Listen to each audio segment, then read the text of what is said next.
Good morning, good afternoon and good evening. Applied study হাবে আপনাদের সকলকে স্বাগত জানিয়ে শুরু করছি আজকের এই পর্ব। বন্ধুরা, এর আগের ভিডিওতে আমরা দেখেছিলাম যে কিভাবে একটি ট্রলি ব্যাগের লক যে রয়েছে সেই লকটাকে তার যে কোড অর্থাৎ পাসওয়ার্ড সেটাকে আমরা কিভাবে আনলক করব এবং রিসেট করব। কারণ এই লক নাম্বারটা নর্মালি 000 অথবা 123 দিয়ে দেওয়া থাকে, তো সেটাকে আমরা আমাদের নিজের পছন্দ মতো পাসওয়ার্ড কীভাবে আমরা দেব এটা আমরা আগের ভিডিওতে দেখেছিলাম।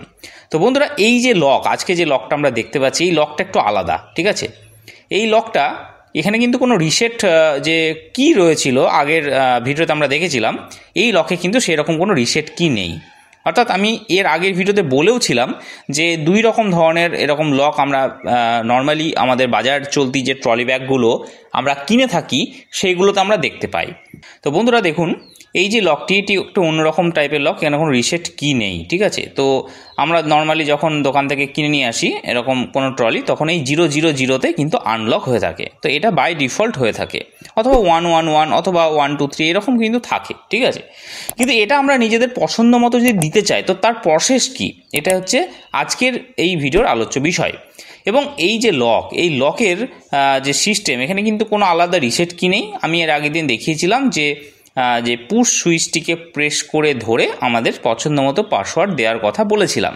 তো আমি প্র্যাকটিক্যালি আজকে দেখাবো কিভাবে সেটা হয়। তো দেখুন বন্ধুরা, এটা ফার্স্ট আমি পুশ সুইচটিকে প্রেসার দিয়ে ধরে থাকলাম, ছাড়বো না কিন্তু।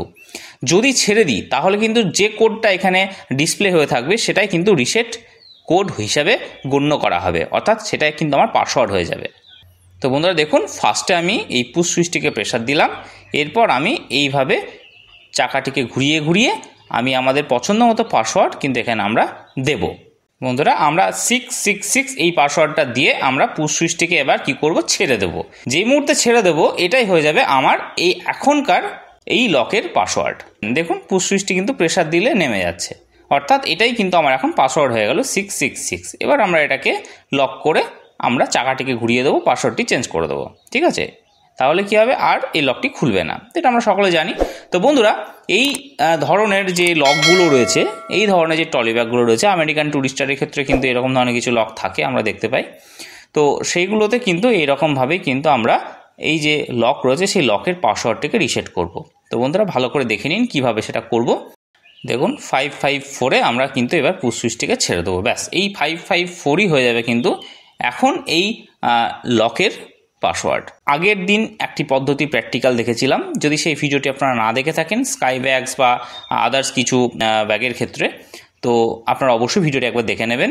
এবং আজকের এই ভিডিওতে আমরা আমেরিকান টুরিস্টার বা তার যে সাব ব্র্যান্ড সিলেদার্সেও কিছু এরকম ট্রলি ব্যাগ রয়েছে যেগুলোতে ঠিক এরকম লক টাইপ রয়েছে, তো সেইগুলোকে কিভাবে আমরা রিসেট করব, তার পাসওয়ার্ডকে রিসেট করব, সেটা আজকের এই ভিডিওর মাধ্যমে আমি দেখালাম। তো যদি ভিডিওটি আপনাদের ভালো লেগে থাকে অবশ্যই লাইক, কমেন্ট, শেয়ার করতে ভুলবেন না, সঙ্গে থাকবেন, ভুল ত্রুটিগুলোকে ধরিয়ে দেবেন। আজকে এই পর্যন্তই, ভালো থাকবেন, সুস্থ থাকবেন। Thank you very much.